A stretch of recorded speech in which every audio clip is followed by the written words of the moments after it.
Good evening. Thank you very much for attending this very important event. Dear Undersecretary Tripodi, dear Director Barth, Governor O'Malley, thank you very much for attending. My friend Marco Marazziti, distinguished guests. Welcome to the Embassy tonight. It's such a pleasure for me to host this event tonight together with the Comunità di Sant'Egidio. Comunità di Sant'Egidio does not need any introduction, but certainly is such a renowned community that plays a crucial role worldwide.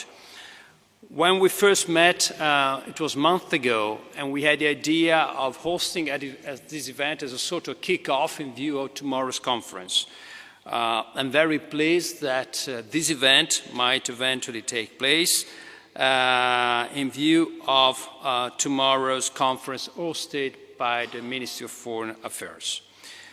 By operating in more than 70 countries in the world, the Comunità di Sant'Egidio helps whoever is in need, from homeless to migrants, from children to elderly people, and works to support both peace and justice.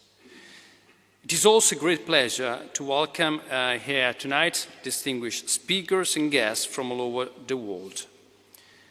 This qualified audience shows how much the topic we will be covering today and the days to come, the abolition of the death penalty, arises interest worldwide. The title of tonight's event, No Justice Without Life, is a message of hope. Punishment, even the most severe, must never result in the deprivation of life. The abolition of the death penalty is a top priority for Italy, a battle that my country has been consistently leading for years, being at the forefront of the struggle to end penalty worldwide. This is such a strong national consensus that goes beyond any political allegiance, is really uniting across the aisle, the Italian Parliament, and this has been a common feature over the years. This is why Italy has proposed and sponsored the UN resolution calling on a universal moratorium on the death penalty.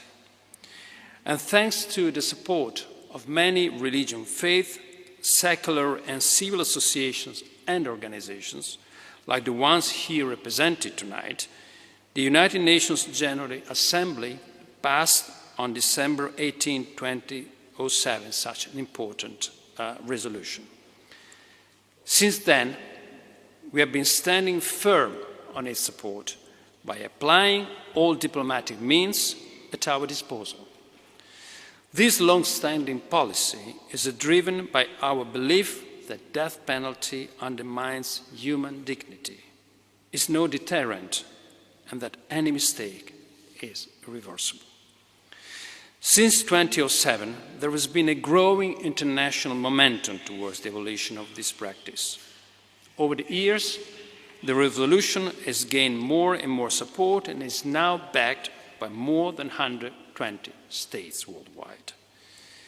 The UN General Assembly will reaffirm its commitment at the end of the current year, hopefully showing that the trend towards the abolition of the death penalty is irreversible.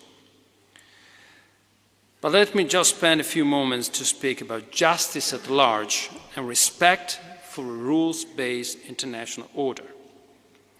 If there is something, in fact, that the recent history has shown us, is that justice and peace cannot be taken for granted. If there can be no justice without life, it is also true that there can be no peace without justice. This year marked the return of war in Europe. The Russian aggression against Ukraine brought back the horror of war to the heart of Europe and is now spreading destabilizing consequences far beyond our continent. For the sake of preserving peace, Italy and the whole European Union, like many other countries in the world, we are working hard and closely, relying on the principle enshrined in our Charter, the Charter of the United Nations. As your work shows, as the effort of all the organizations represented here tonight, and the ones that will be present tomorrow, and the activists teaches us is that one needs to fight for justice as well as for peace. It should be the object of continuous work and effort. And this is why I thank you so much for the work you are doing every day, not just at the time of a single conference, to make our war a better one. And now it will be my pleasure to give the official kickoff to the event and allow the many senior panelists to take the floor. Thank you very much.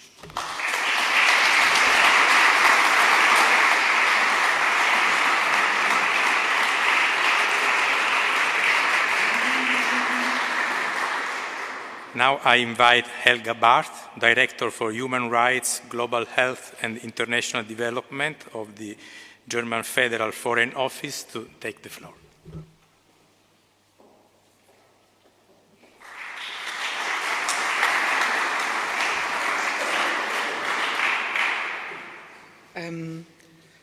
Madam Undersecretary, Your Excellency, ladies and gentlemen, it's an honor.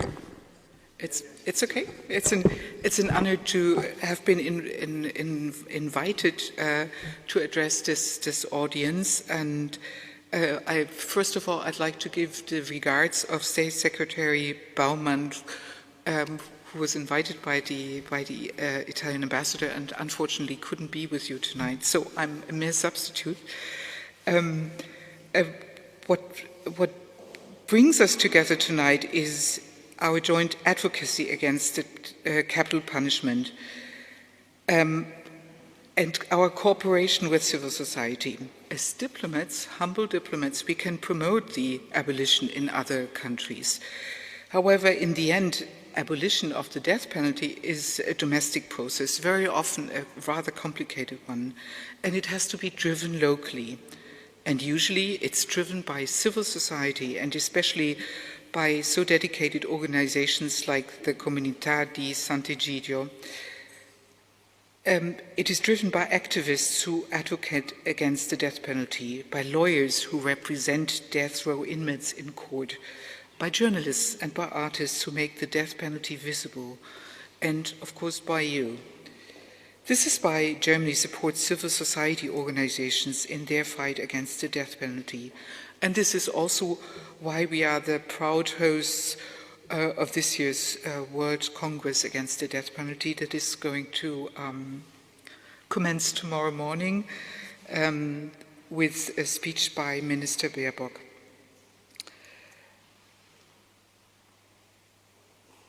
Abolition of the death penalty is not just a conference and not just a congress, although one visited by many people. It is a process. 3 brief points. I think we all have to acknowledge the relevance of different country contexts. Advocating for abolition in the United States is different from advocating for abolition in Belarus, Zimbabwe, or China. In particular, we have to come up with innovative ways on how to work towards abolition in countries in which the death penalty is used as a terrible tool for political repression with very limited civil society space. And you know which countries I'm not mentioning here. Second, we believe that we have to focus on forging alliances between more progressive and more conservative parties. Many political leaders in non-abolitionist countries are personally in favor of abolishing the death penalty, but they fear that populists may take advantage. Building cross-party alliances can reduce political costs, and civil society can play a very important role in this. Sant'Egidio has done this many times. By bringing together different parties and by working with more conservative actors in particular, but also with others, building bridges. And this is related to my third point. In many countries, significant parts of the population are actually in favor of the death penalty. This is something we have to address, and everybody working on the issue is addressing and well aware of it. I do not have German polls on the death penalty, but I do recall one when the death penalty was amazingly popular in Germany several years ago. I believe that no one who has witnessed an execution endorses capital punishment, no matter what the crime has been. I'm sure that every one of you have heard and is following the situation in Iran. I would like to finish my address by reiterating Friday's call of several UN Special Rapporteurs. Iran, stop sentencing peaceful protesters to the death penalty. Thank you very much.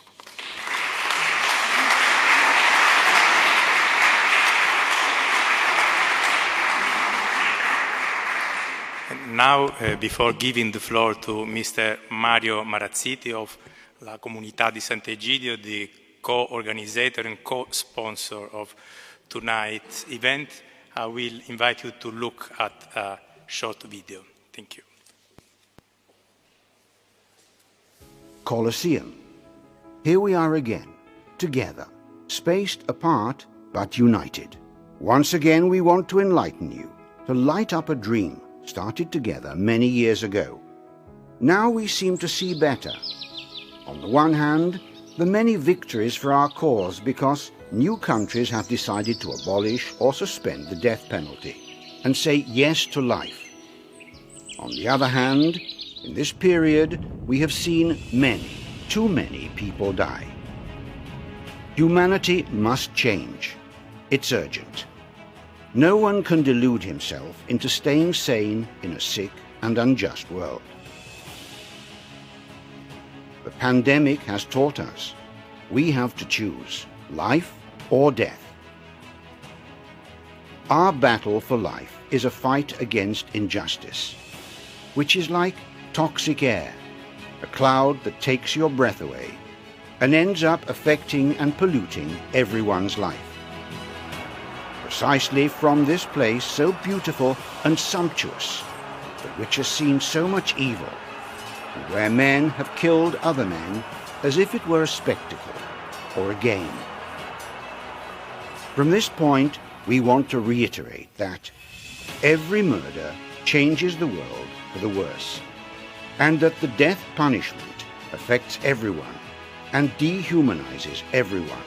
It lowers everyone to the level of those who kill and turns the state into a cold-blooded murderer, even in the name of the citizens who do not desire this. It transforms men. It makes human beings into beasts. The death penalty is like the war of an entire state against an individual. The world is tired of wars, of ethnic clashes. It is tired of mourning the victims of the pandemic. How to do it then? What can we do? We have to look up. We have to look at the sky. This year we want to dedicate a thought to the many friends who are no longer with us and who have accompanied our journey towards the abolition of the death penalty, like a luminous trail.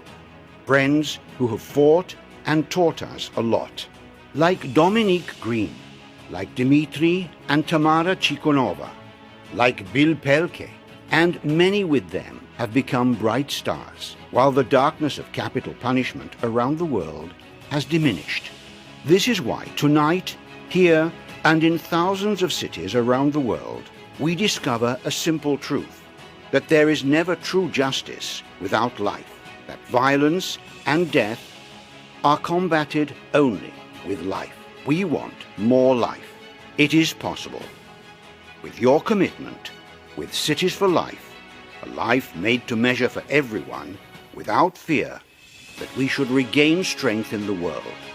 With you, together, the future has already begun.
am very happy that we all together went in front of the Colosseum, that is our friend in this struggle for life. And let me say thank you to the many that have made this meeting possible. But for sure, all the staff of the Italian embassy, that poor staff has been put under a pressure to make this event possible. But you who are here are the evidence that it is real, that we want to kick off, to give the testimony to the World Congress that tomorrow is going to start. And the future has already begun. I think that let's try to understand what we are speaking about.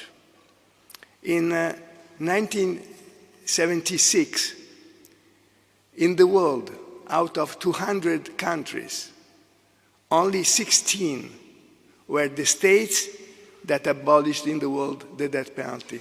So the words that you, Director General Bart, what you, Ambassador Varricchio, said is completely true. What your states, our governments, what our European countries are doing, I think also of France, is amazing.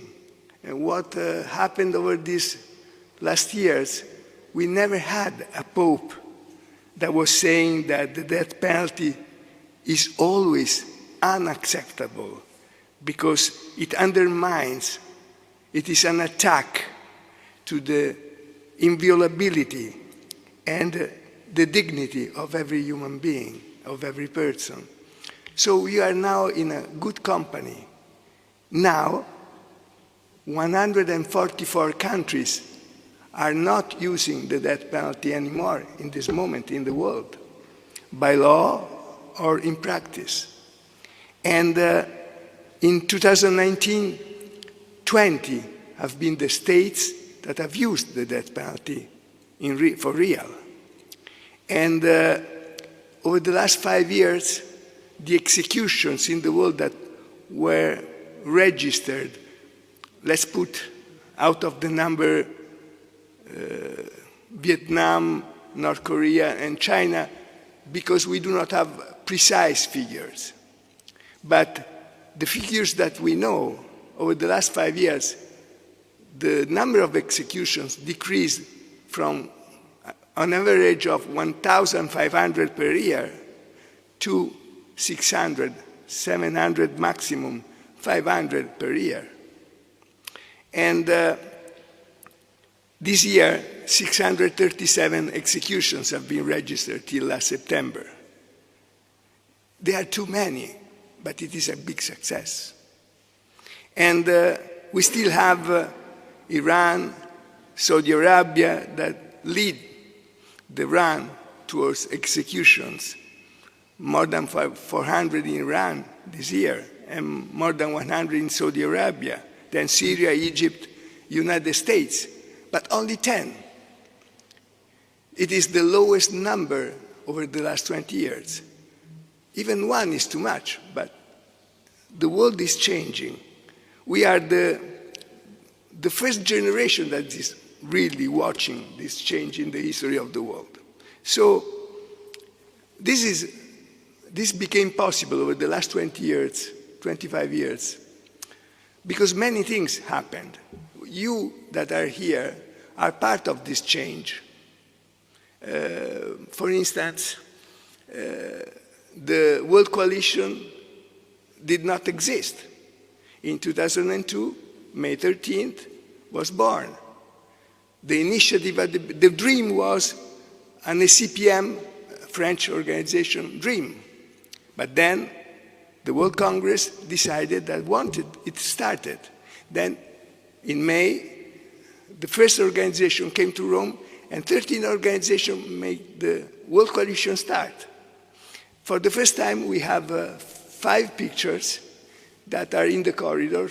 At the end, when we go somewhere else after this meeting, we can watch these first and only pictures of that birth of the World Coalition.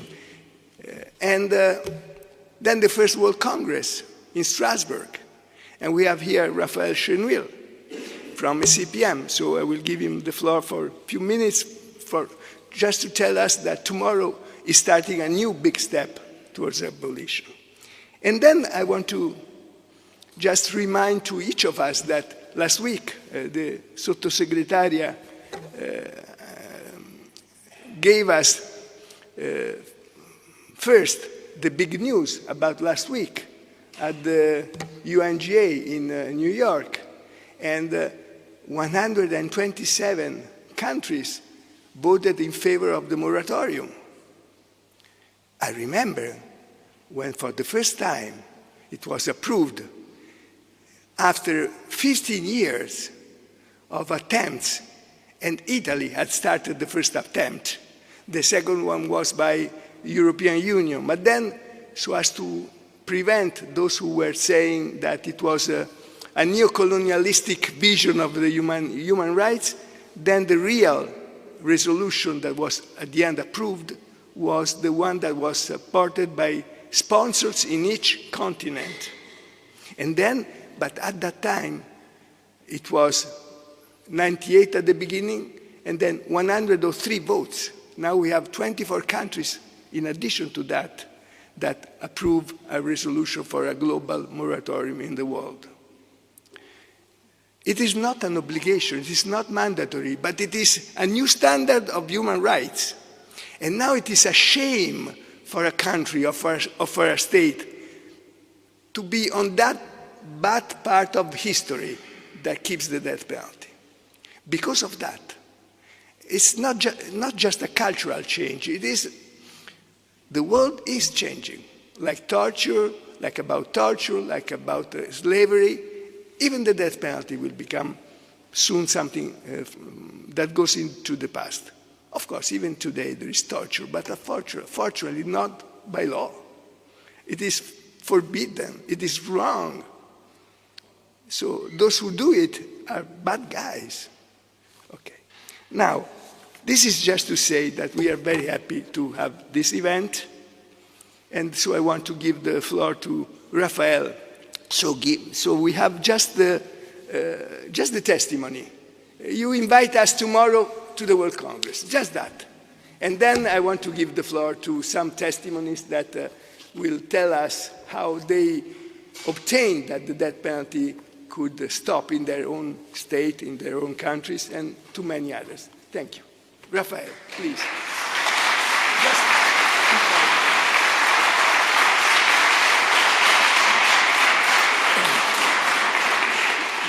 Grazie mille Mario. Let me express first my pleasure to be here and the honor. The honor first to be here with such distinguished guests. And first of all, I would like to mention President Elgogot from Mongolia and Governor Robert O'Malley. I would like to mention all the important political representatives. Christian Taubira is in the room as well. It's such important because abolition comes from political willingness.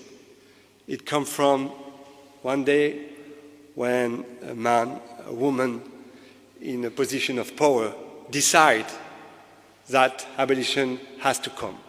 And I really would like to thank you for that, for your commitment in the past, in your state, in Mongolia, and nowadays with ICDP, and it's important. It's an honor to be here with such distinguished guests, but it's a pleasure because you are not only guests, you are friends. And I would like to remind, and being there with Mario always remind me when I'm coming in Rome, in Trastevere, in il Caffè degli Amici, con un vaso di vino. I would say that we are gli amici contra la pena di morte, the friends against the death penalty. We are all here together because we fight for the same values: the right to life, the abolition of the death penalty worldwide. And as you mentioned, Mario, and I will not be long, but when you are talking, when we are mentioning Italy on the fight against death penalty, of course, we rely Italy, diplomacy, and Italian civil society to the moratorium resolution. And I really would like to thank La Comunità di Sant'Egidio, Hands of Cain, Noto Che Caino, and all the Italian civil society for their work, incredible work, on the fight against death penalty and especially on the resolution, the moratorium resolution. In the coming days, you will have the next World Congress Against Death Penalty under the co-sponsorship of Germany, of the Ministry of Foreign Affairs, of the European Union, France and Switzerland, and many other partners. But we will certainly have discussions because we have to build in the next 4 days the future of the coalition. And here, with the presence of the World Coalition members, we are going to build the next 3 years, and I'm pretty sure to build a better world. So the Congress is beginning tomorrow and will take place over the next days. Please, you can download the smartphone app. You will have all the program in the application, the smartphone application, and I count on you for the next World Congress Against Death Penalty. Thank you very much. Grazie mille.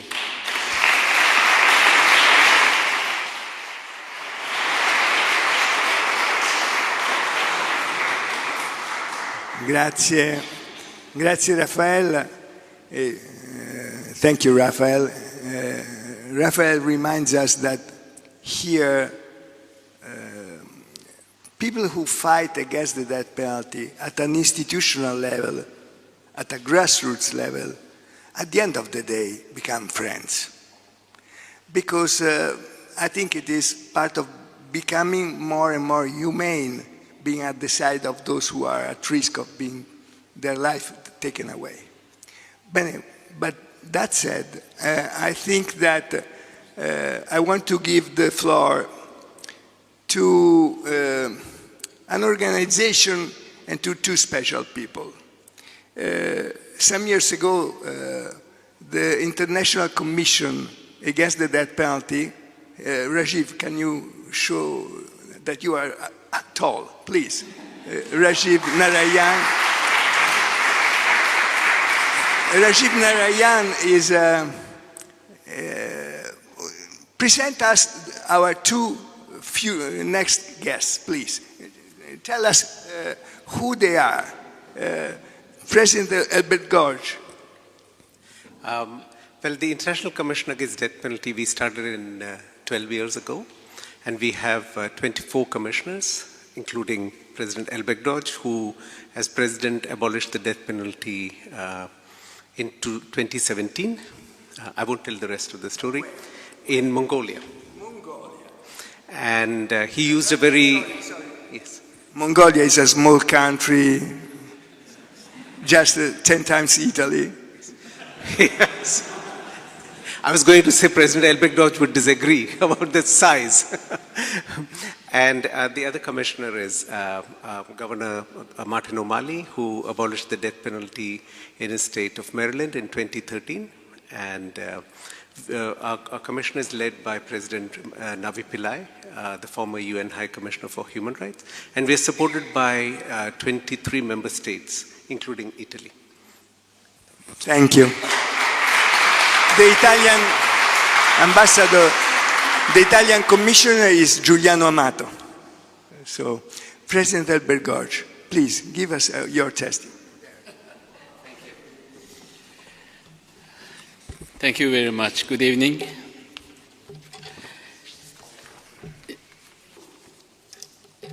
In 2009, June 18th, I actually took oath as president of Mongolia. And after that, I entered into my room, and on my desk I saw 2 papers, and face down. And I asked, what are they? And they said, one is order to execute, one is order to commute, and we need your signature. And I choose to commute. I choose life.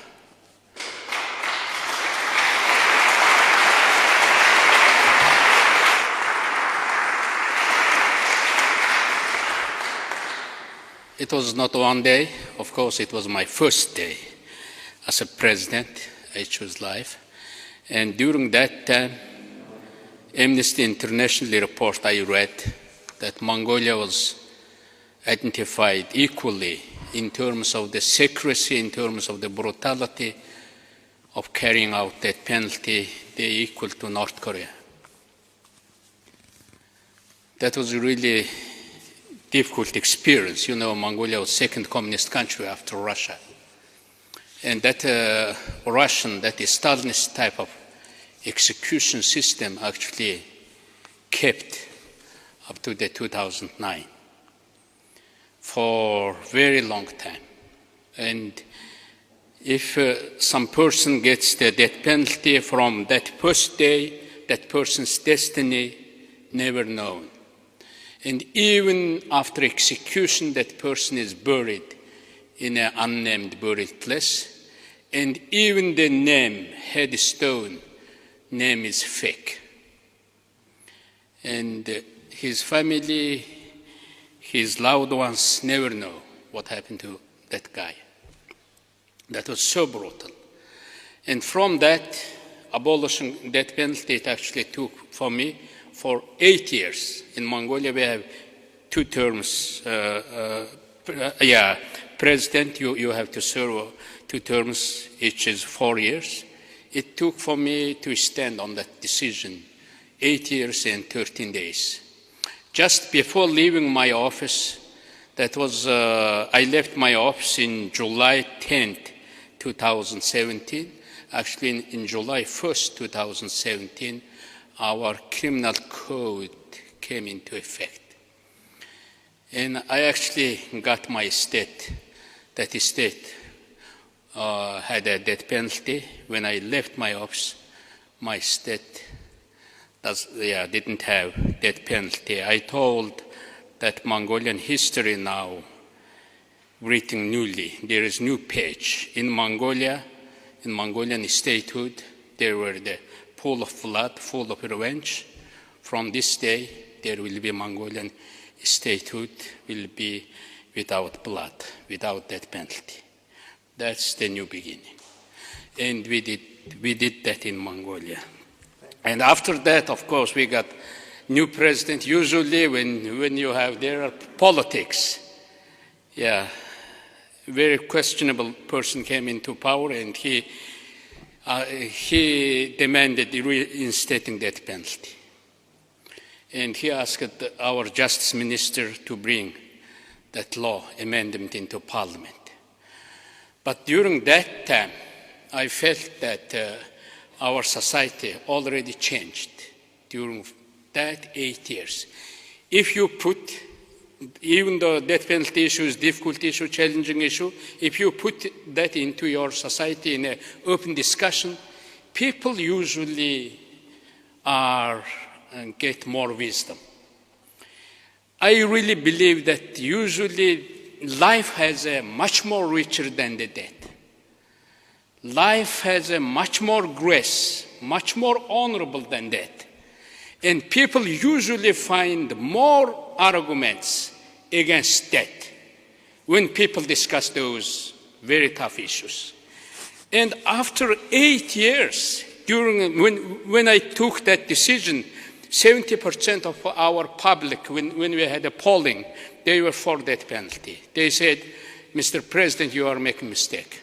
After 8 years, 60% of our public saying abolishing death penalty for Mongolia was a good thing. President Elbek Dorj did good thing.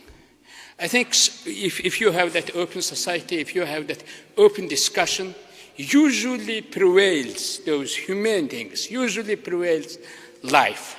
That's a really honorable thing. Now we know that in the last 5 years, only 20 countries exercising death penalty. 144 in practice, in law, they are not exercising death penalty. There are 193 member states in United Nations. Only there are 50 countries now. 20 is exercising, 30 we can work. I think every year if we got at least one country or 3 countries more bringing to our life camp, I think we will succeed. We will make our blue planet without that penalty.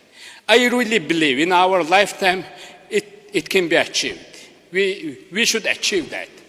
From that really starts all those things, justice, you know. When you abolish that penalty, people talk about torture. People talk about justice system, how our system is just, how our laws are working, how people are carrying those sentences, life sentences in a prisons. From that actually begins the real justice, if you want. I think that's very important. And 2 weeks ago, I was in Malawi. I think we're gonna hear from Malawi very good news. And I campaigned for life. It was really nice. I met president and people in power, opposition, ministers and members of parliament. And when we talked about death penalty, always our argument, always our side, overwhelmingly prevailed. And in Malawi, we got that. 3 years ago, I was in Zambia. And I think from Africa, we're going to get very good news. Thank you. Thank you very much. Thank you. Thank you. Thank you.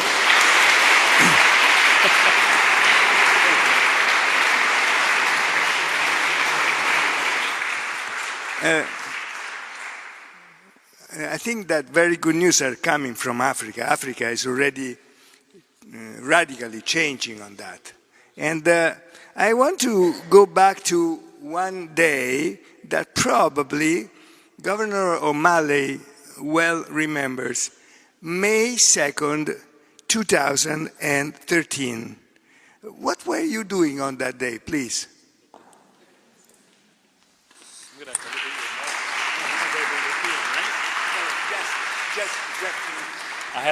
I had to check. I honestly didn't remember that particular date, but I'm guessing since all of you are here, that was the date we repealed the death penalty in Maryland.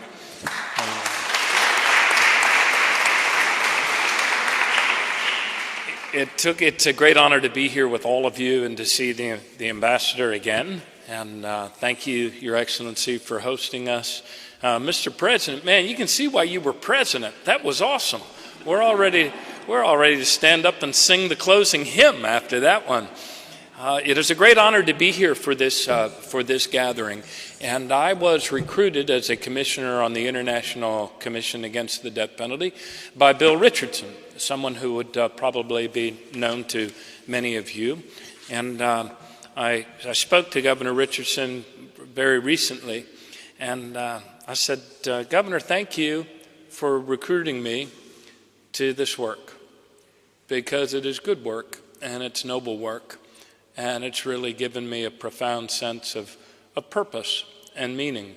And I think that each of you shares in that, where this issue especially is concerned. I bring you also, before I tell that story of how we repealed the death penalty, and I promise I'm going to keep it short, I bring you joyous news from the United States of America. The joyous news is that the midterm elections really went great for the Democratic Party.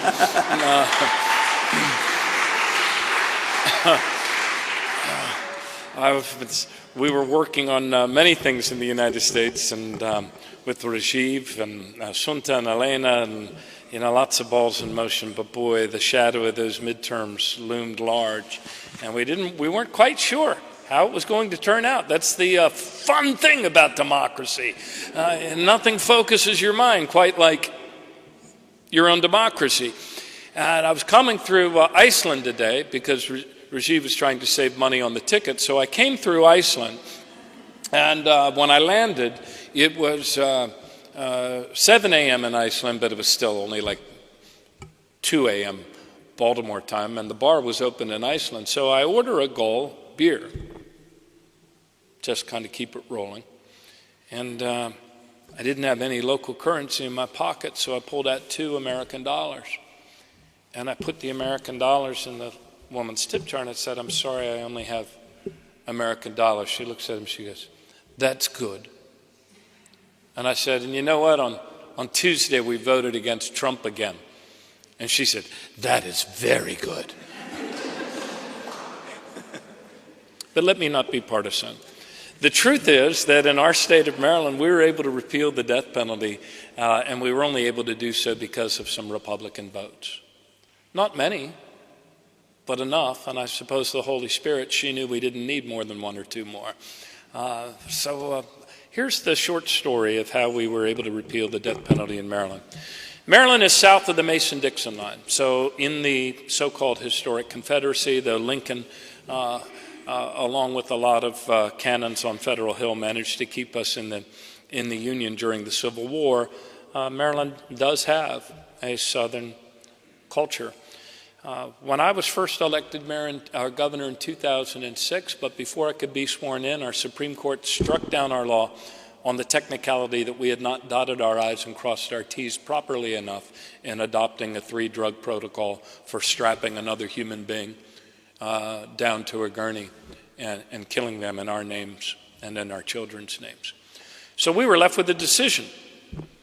Do we put new regulations back in with T's firmly crossed and I's dotted, or do we put our heads down and repeal something that not only has proven not to be a deterrent, but can never be fairly administered in the human system of justice, has often been disparately administered, and can never ever be flawless?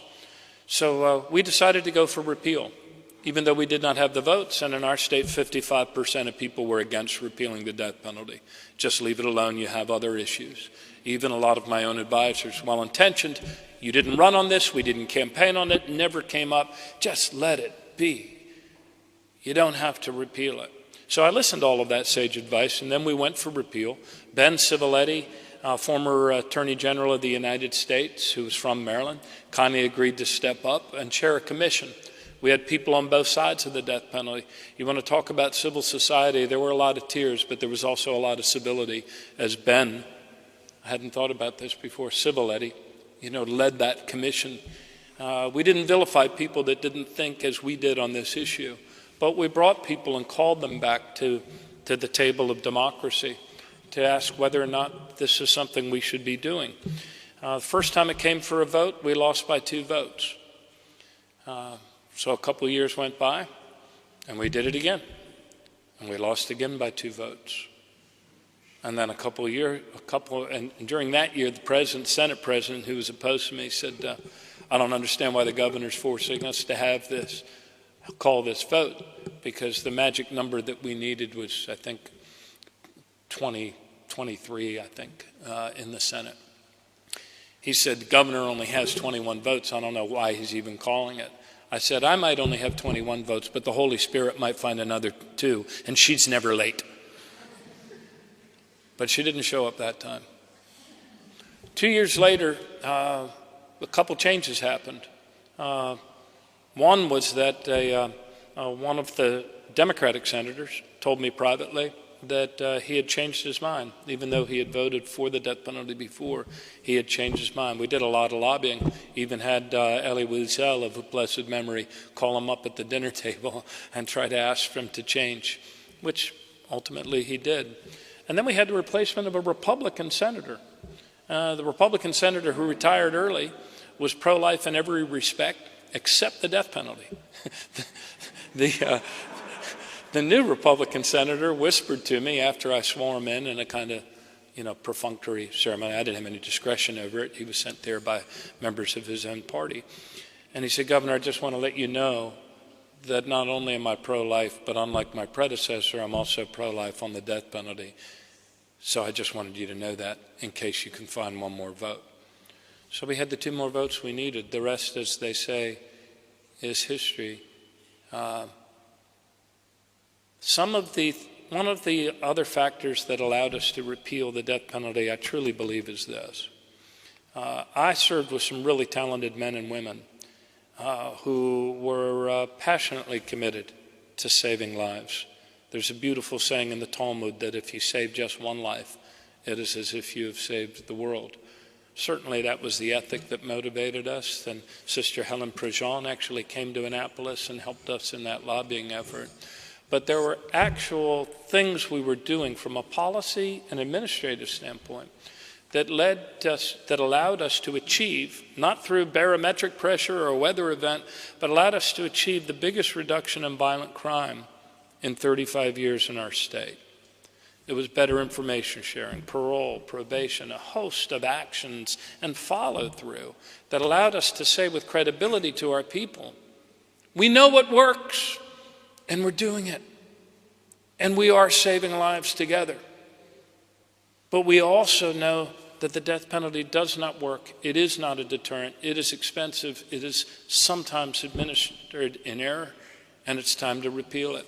And by the time we did, we had shifted public opinion 55% the other direction in favor of life, in favor of repealing the death penalty and replacing it with life without parole. I leave you finally with these thoughts. Dietrich Bonhoeffer spoke a lot about grace, and he distinguished between cheap grace, which you might say is the rituals, the religiosity, and costly grace. Costly grace is the grace that good people realize is work worth doing on this earth. Thank you very, very much.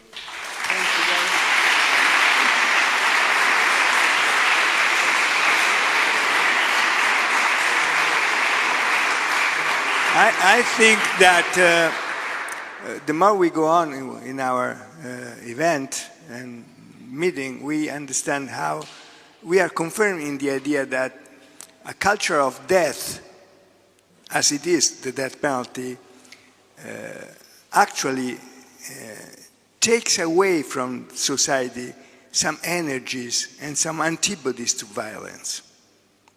So no justice without life. But, and now I will go to the second and last part of our meeting.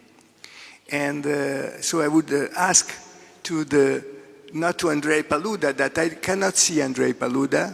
I think he could not reach us, probably there is a plane that is late.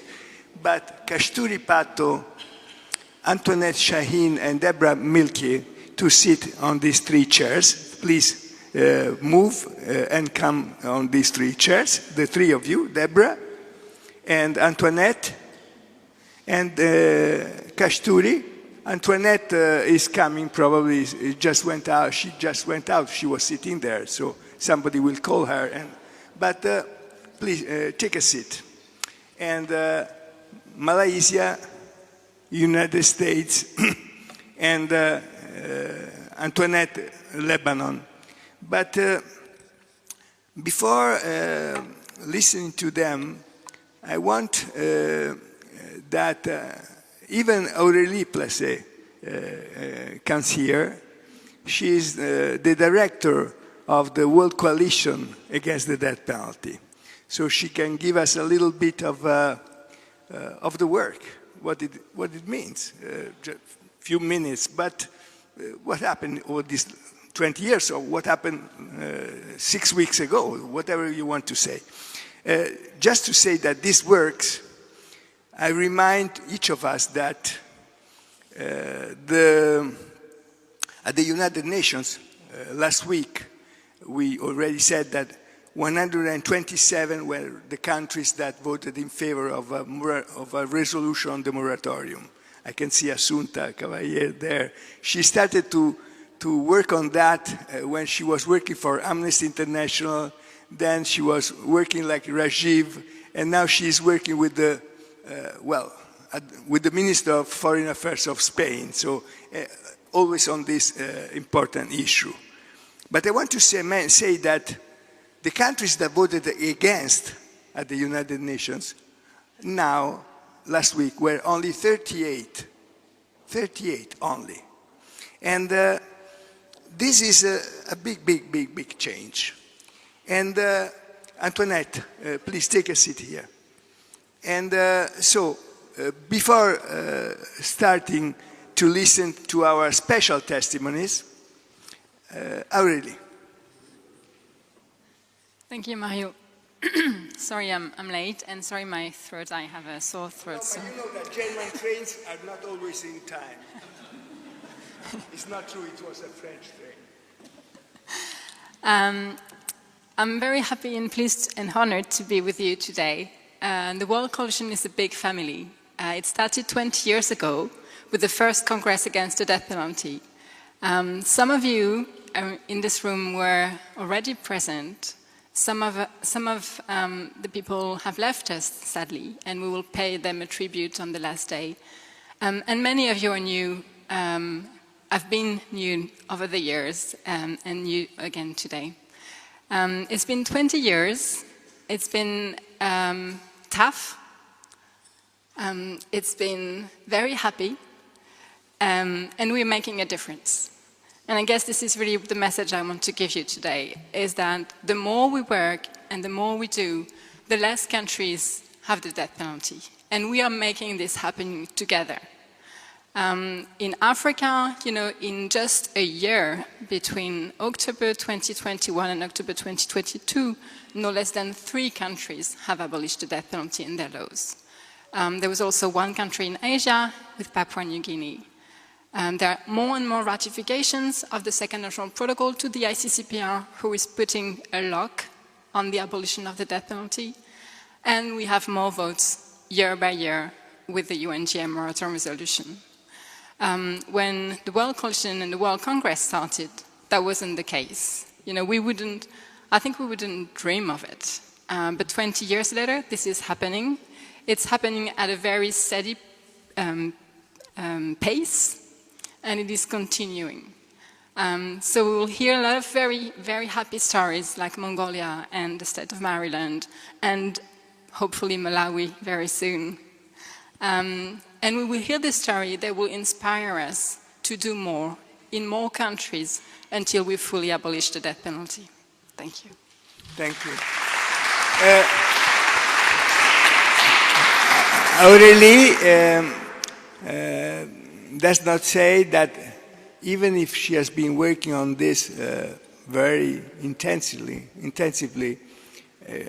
you had the time to have two children? Three. I still am the last vote at the moratorium. Now there are 3. They increased. So, complimenti. I don't know how you can do that. Anyway, because you work a lot.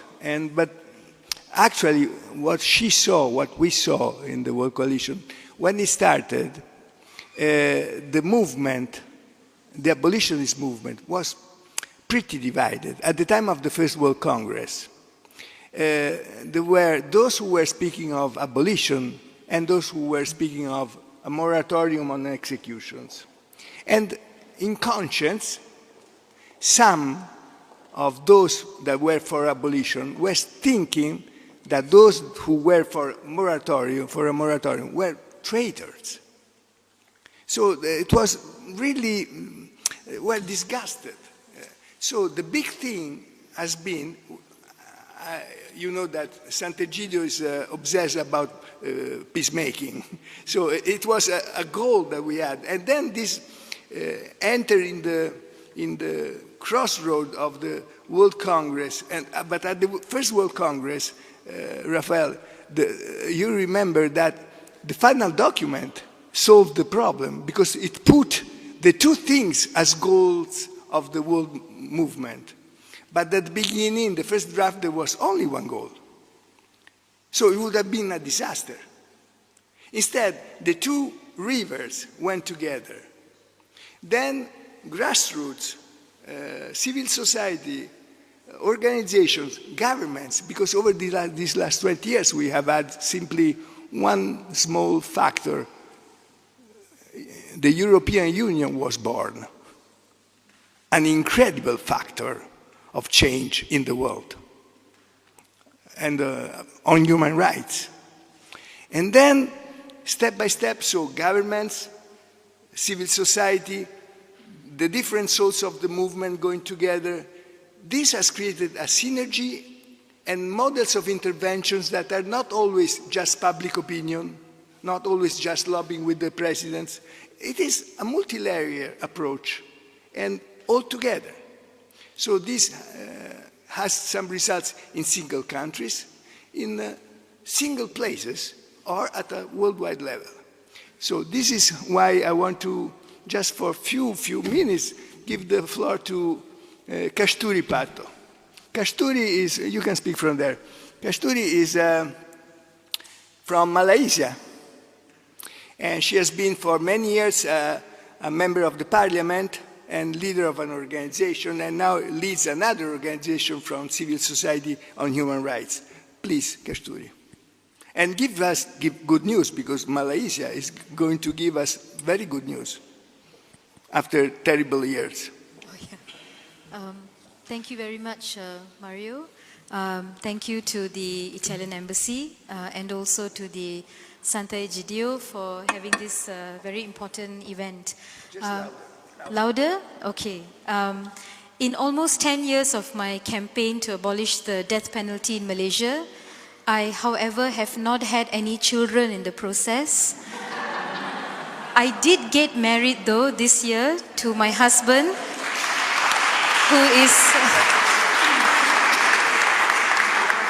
who I must also say I met at the World Congress Against the Death Penalty in Belgium in 2019. He was the former president of ECPM. So my priest was telling us that you found love and hope at an event where everyone was talking about death. But in the 10 years coming from a country like Malaysia, we had been colonized by the British from 1826 to 1957. And amongst the things that the British left was torture and the death penalty. Today, the UK has abolished the death penalty and Malaysia still holds on to it. However, not all hope is lost. This year, on the 6th of October, after years and years of campaigning and lobbying, and I must also add that I'm an MP from the opposition, so it has the job to abolish the death penalty in Malaysia is 10 times harder because it's important where you come from. And it's important who is the person who's moving this to make this change happen. The Law Minister in Malaysia, Datuk Sri Wan Junaidi, tabled the first reading to abolish 11 offences that carry the mandatory death penalty in Malaysia.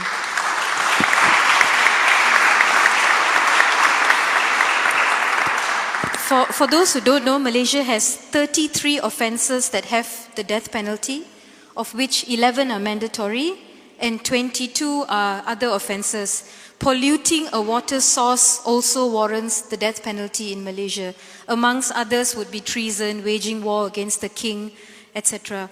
But of the 11 mandatory death penalty offences, 9 are from the Penal Code and 2 are from the Firearms Act.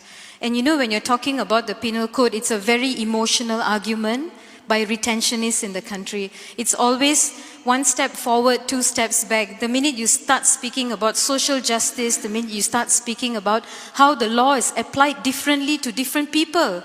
If your name has a Sir or in Malaysia a title before it, then it's very unlikely that you will face the long arm of the law compared to if you are John or Sarah or Michelle, or in Malaysia, Ahmad or Rama or Asong, who is a factory worker or a lorry driver or a laborer. When you have seen during the COVID how laws are applied differently on leaders who have parties in their homes, how leaders who got away with the long arm of the law when they abused COVID restrictions, what more the death penalty? So in spite of all the hard work, I believe that the tabling of the first reading in Parliament is 1 foot in the door. For 10 years, many of us were standing behind the door. We were banging the door. We were shouting to get our voices heard across. But now, with the reading of the first reading, we have 1 foot in the door, and that's important. Because the next would be for the second reading to come about in Parliament.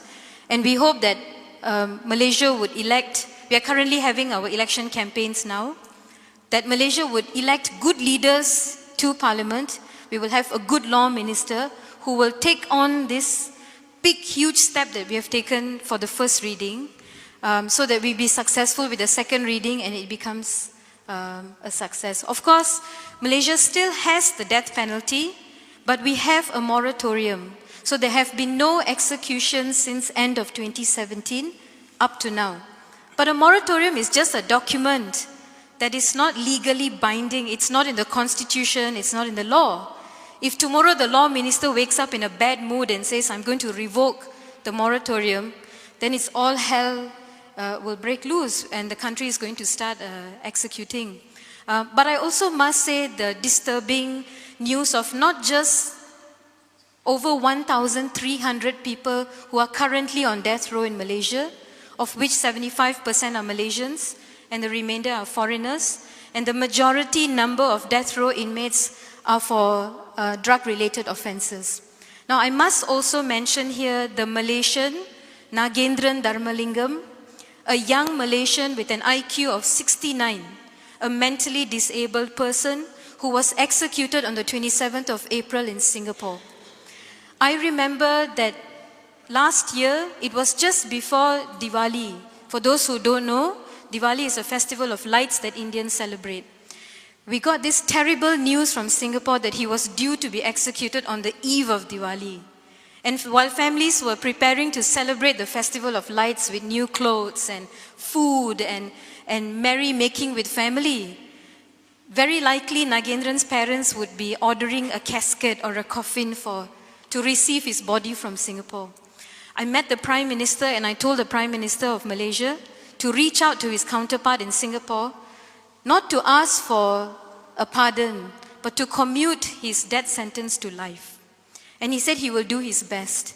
But behind the scenes, me and fellow like-minded MPs, we drafted a letter for the opposition leader, Datuk Sri Anwar Ibrahim, to take up, to give it to the King of Malaysia, the Agong, so the King can then reach out to his counterpart in Singapore for us to request or appeal that he not be executed. However, you can only pull out that many rabbits from a hat.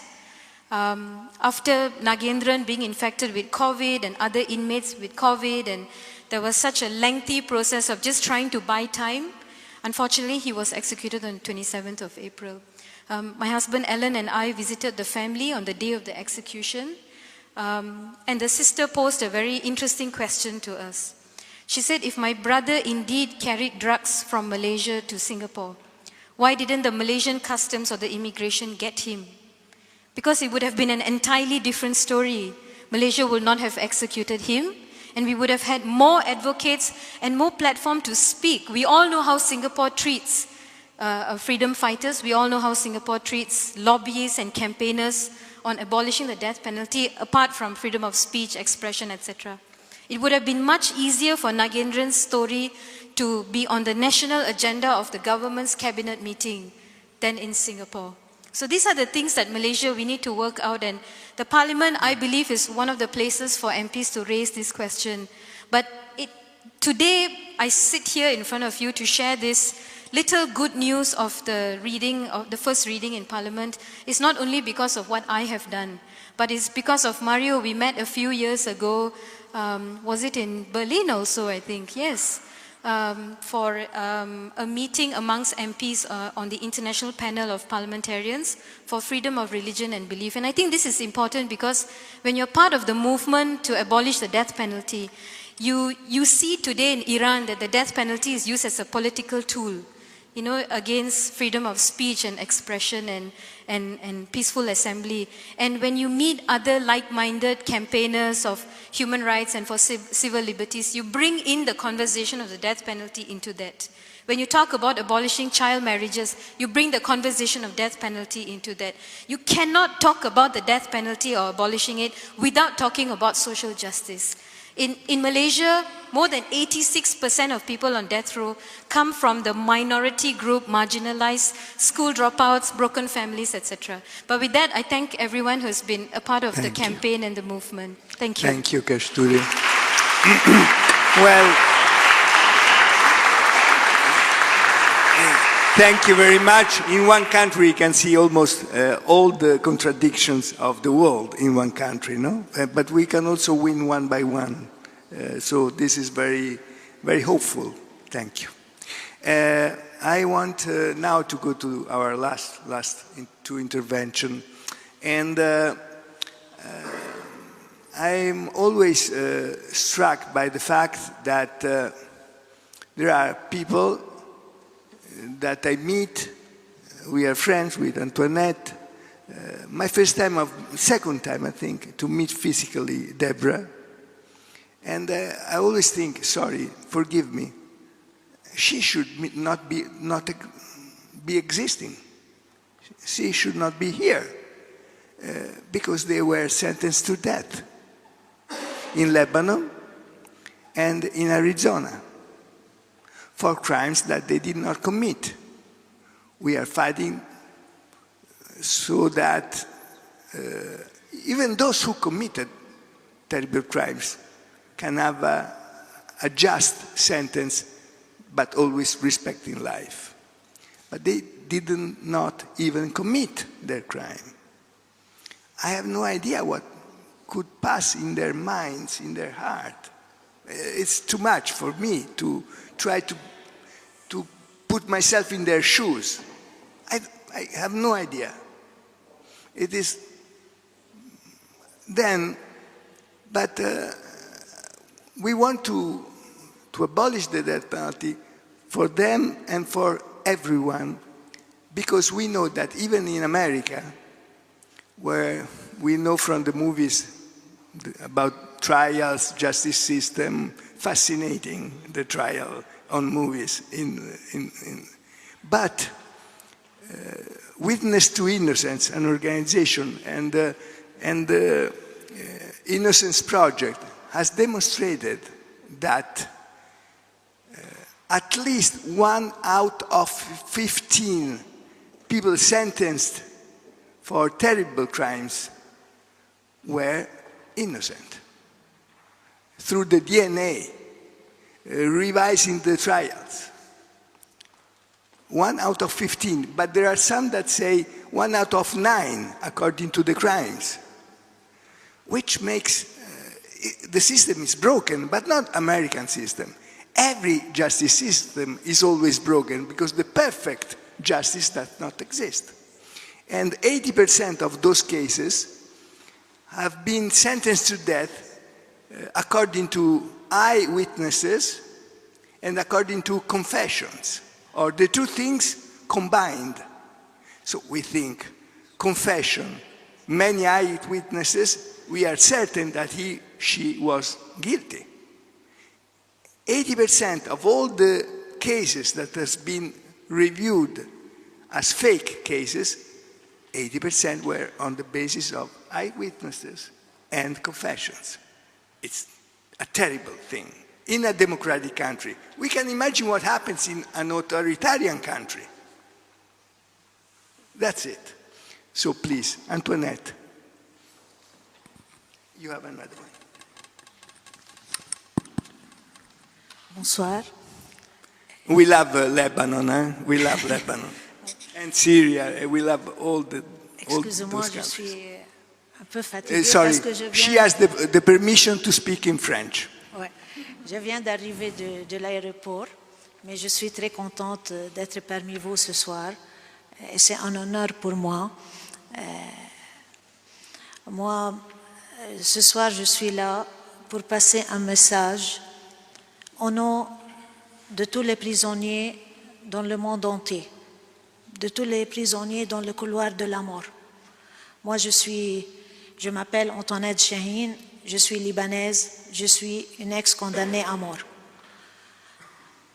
Moi, mon histoire personnelle est une histoire remplie d'injustices et c'est très difficile de les résumer en quelques minutes.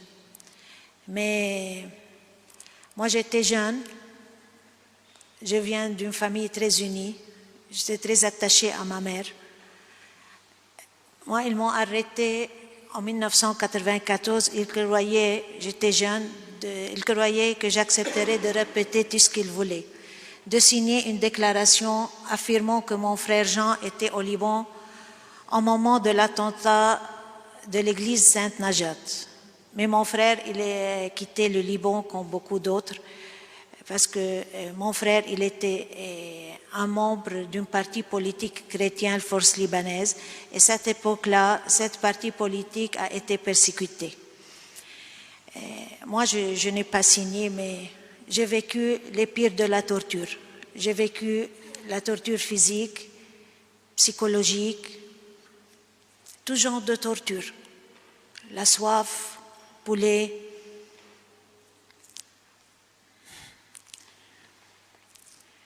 Et quand ils voulaient s'amuser, ils me tenaient au mur et comme s'ils jouaient au ballon. Ils ont brûlé mon corps. Et après 4 ans, ils m'ont condamnée à mort. J'ai crié que je suis innocente et malheureusement, c'est trop difficile d'exprimer ces sentiments. C'est pour cela que je suis là ce soir, pour vous dire que la plus grande souffrance de prisonniers, c'est la solitude et l'isolement. Moi, après ce verdict, Amnesty International a publié un rapport sur mon état. Et grâce à ce rapport, j'ai commencé à recevoir des milliers, de centaines de lettres d'Amnesty International, de l'ACAT aussi, qu'ils m'ont écrit partout dans le monde, partout de langue. Et après 5 ans et demi, comme je vous ai dit, c'est très difficile de résumer mon histoire, ils m'ont dit innocente dans le deuxième procès. Innocente après 5 ans et demi. Mais une grande question, qui peut me rendre la santé? Qui peut effacer les traces de la torture sur mon corps? C'est pour cela, après ma libération, j'avais deux choix. Soit je reste dans ma maison ou je milite. Bien sûr, j'ai choisi, après ma libération, mon combat c'est je milite, je fais mon devoir envers les prisonniers et je ne veux pas, j'espère qu'une personne vit ce que je vis moi ou ma mère. Moi, j'ai rêvé pendant 5 ans et demi d'embrasser ma mère, mais il y avait un grillage. Alors, après ma libération, je milite contre la peine de mort, contre l'injustice ou contre la torture, car je les ai vécues. Et comme nous sommes cette semaine à l'occasion du 8e congrès mondial contre la peine de mort, je voudrais saluer l'organisation ECPM, Ensemble contre la peine de mort, que moi je suis participé au premier congrès, depuis le premier congrès en 2001. C'est un congrès vraiment tous les prisonniers, nous tous, on l'attend chaque 3 ans. Raphaël, je ne trouve pas le mot pour te dire, pour vous remercier, vraiment pour tout ce que vous faites. Pour finir, je sais que 1 minute, de passer ce message. Je souhaite qu'en criant tous ensemble, Non à la peine de mort, mais oui à la vie. Il faut qu'on travaille tous ensemble, pour abolir la peine de mort, pour abolir la torture partout dans le monde. Merci.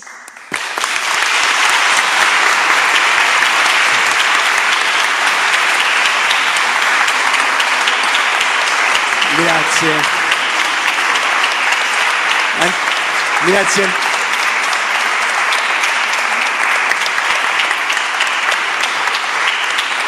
Grazie Antoinette.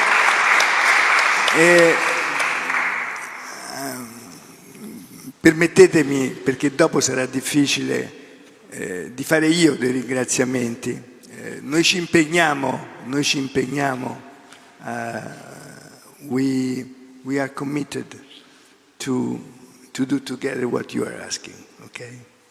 And but let me thank again, at least now, because after I will not do it, again the Ambassador Varricchio and all the people that helped this event to happen. So Luigi Estero, that is the chairman tonight, and with Edith Abram, and Fabrizio Paolilli and Eduardo Vitali, but I have many other friends I saw here from the embassy. So, and Tobias Müller and the community of Sant'Egidio here, and Alexander Lincoln here in Berlin. So, because I am happy to say that they also, Sant'Egidio is also Sant'Egidio's Gemeinschaft, not just Comunità di Sant'Egidio. And now that I have done my thanks, well, I want to give the word to Deborah Mielke. Deborah is from Arizona, but she's German-American. So what I know, what I can anticipate is that she is the second woman ever that was released from a death row in the United States after Sunny Jacobs, I think. But the second woman. No, perfect. I am happy to have done a mistake. So she will say the real story. She spent 25 years of her life in a prison and on a death row, please. Oh, okay. It's not, there's two women. But closer. Oh, just sorry. On the chin. Right here? Sort of. No, there's Sabrina Butler and myself and Sunny Jacobs, yes. But now my understanding is another woman was recently released from death row. My story is twofold. It's personal tragedy, and a legal tragedy. 33 years ago, my 4-year-old son was murdered by someone who I thought was a friend of mine. And I just can't go into all the emotions I felt, but at some point later on in the investigation, I was told that the police wanted to talk to me, and I thought that they found my son and that I was going to be reunited with him, because I was told that my son was kidnapped. So the policeman that walked into the room, which I was in a room all by myself, and he wouldn't let any witnesses in the room. The first thing I asked him was if he heard anything about my son, and he ignored me as if I didn't even ask a question. And then he just looked at me after a few minutes and said, excuse me, "We found your son, he was murdered, and you're under arrest." And he said that in one sentence, and I couldn't even process what he had just told me. And I was hysterical, screaming and crying, and he was yelling at me to be quiet. And I had never, at that time I was 25 years old, I had never been in trouble with the law. I had never been talked to by a police officer. So it was very scary to be told that my son was murdered and then also that I'm being arrested for it. And he, I believe he knew, he took advantage of my emotional state, my vulnerability, and he just took over and was in my face, badgering me every time I was denying what he was accusing me of. He was telling me that I know the story, I'm here to listen to your side, and I didn't even know what he was talking about. I was so confused. And I didn't even know how long we were in the room at the time, but I learned later it was only 30 minutes. And I remember the ride back to Phoenix, and then I don't remember being put into jail. I have no memory of it. The first memory I have after all of this was meeting my public defender for the first time. And I asked him if this was all true. And he just gave me this confused look, like I should have known. And he said, well, according to the police detective, you confessed. And he showed me 5 pages, and I was reading it, and I said, I didn't say these things. And the first thing I asked for was, where did I sign it? I didn't sign anything, and where's the tape? You know, there was no recorder in the room. There was not a witness in the room. There was no recording. I didn't waive my Miranda rights. I didn't sign anything. I didn't confess. So I had a trial. I thought I'd never been in court before, and you know, what you learn in school you think is how it's going to go. You hear about, you know, the American justice system is the best in the world. That's what you hear, but it's not true. And I thought, well, they'll see that I didn't do this. There's no evidence. They'll see this, the jury. But to my shock, I was convicted. And I thought, how can they convict me? There's no evidence. My co-defendant refused to testify against me because he said I had nothing to do with it. So, to make a long story short, I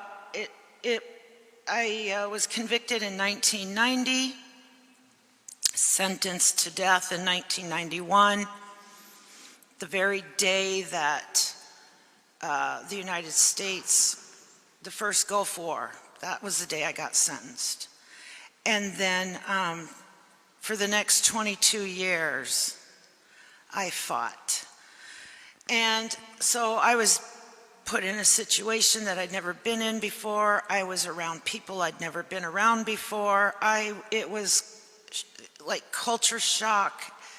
My whole world just flipped in one day.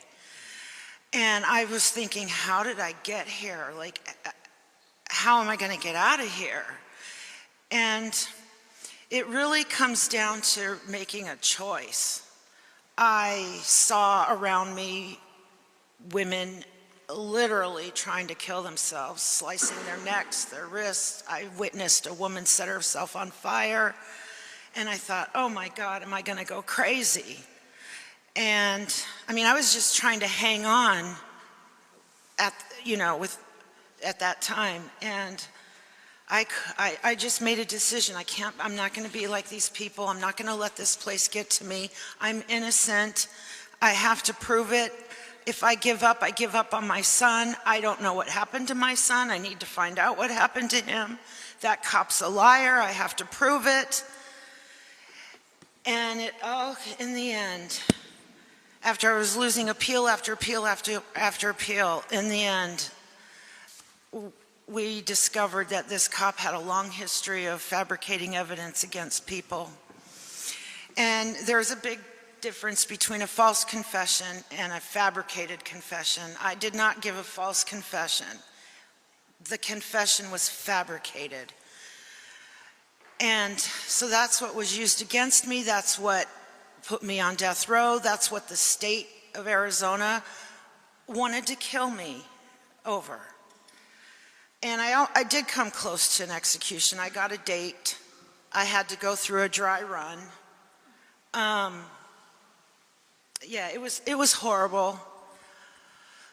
But I never gave up because I knew I was innocent and I was determined to expose this dirty detective. But the city of Phoenix and the police department already knew what kind of a cop he was. That's why they called him on his day off to come and talk to me, because they knew that he could write a fake confession, and then why they did this, I don't know. But finally, a court, it unfortunately was a court outside of the state of Arizona, but a federal court saw the big picture, and they wrote the most scathing opinion against the state of Arizona, and everything was overturned, and after 22 years, I was set free. So.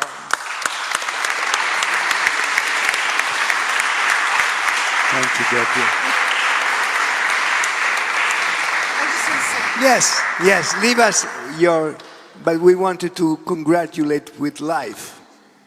Yeah, well, the victory was bittersweet because while I was in prison, I could not deal with grieving over the loss of my son, because in my mind, I always thought he was out there still, that he's still alive, he's out there. So I had to compartmentalize, and I had to fight for my life, literally fight for my life. Then when I won and I was free, everybody was elated, but the reality of my son's death after 24 years almost hit me. And so I've been out since 2013, and I've been in therapy since, and I've come a long, long way. I still struggle with stuff, but I've come a long way. And one of the things that I vowed that I would never do is I never wanted to talk about this. I never wanted to get involved in anything. I wanted to just run and be away from all of it, but my conscience wouldn't let me.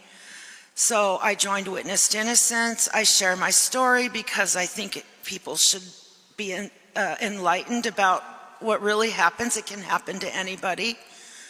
And I've been part of a great organization, Witness to Innocence, and with the help of the European Commission and the United Nations, and without their help, we would not be able to do our work. And we've been able to get the death penalty abolished in a few states in the United States. I think that Witness to Innocence is one of the big factors of change now. And when New Mexico and Connecticut, Maryland, and Illinois, and step by step other states in the United States abolished the death penalty, the mothers, victims, families for human rights, for reconciliation, and not for the death penalty. And Witness to Innocence movement is really a big change. So I want to thank you very much. Thank you. Thank you. So, and now, just allow me to give the word to our real chairman, Luigi Estero, that has some news to give us. Thank you. Just to say that, of course, we all are invited to a reception hosted by Ambassador Barricchio. So please, outside this room on the left, we will meet in the other rooms. Thank you very much to everybody for this participation. On the table, if you want, you can. On the table in the corridor, there are the pictures about the birth of the World Coalition of the Death Penalty. So in case, with a good drink, you can go and see.